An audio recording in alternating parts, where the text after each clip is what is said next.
अब घरतिर चाहिँ आज दसैँ, अब बडा दसैँ गइसक्यो। अब आज चाहिँ चैते दसैँ।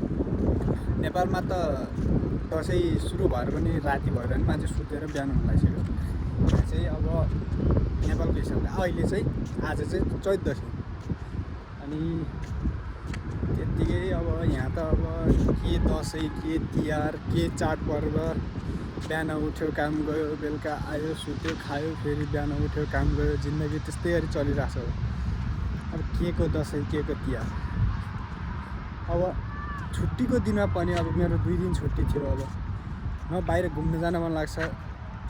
मन त सिर्फ लाग्छ सिर्फ घर जान पाएँ, सुत्न पाएँ मात्र, त्यति मात्र लाग्छ। न घुम्न मन छ। यो जिन्दगी रमाइलो त नेपालमै हो। जे गर्दा पनि भयो, जोसँग केही अल्छी लाग्दा पनि ल साथी जाउँ कतै यसो जाउँ भन्न पनि मिल्यो। अब यहाँ त को छ, कोही छैन।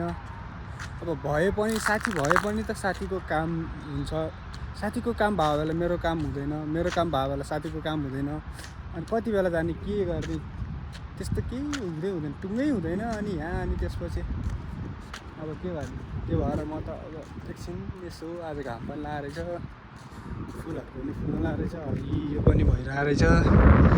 यस्तो सुक्खा रुखहरू पनि अब त हरियो हुन्छ। अब यहाँ त आम्माम त्यही हो।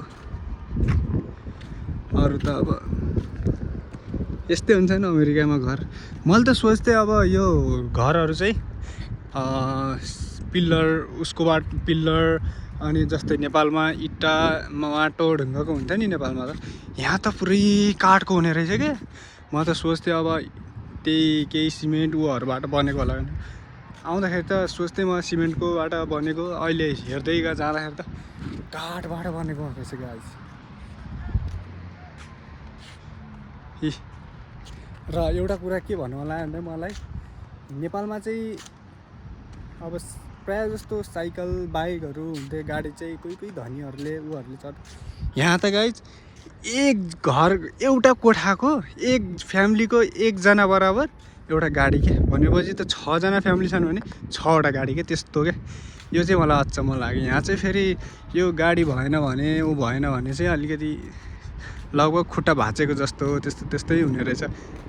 अब उबर गरेर उबरमा जाऊँ भने महँगो, $12 $24 त्यस्तो लाग्ने। त्यो भएर यहाँ चाहिँ गाडी चाहिँ किन्नै पर्दो रहेछ गाइज।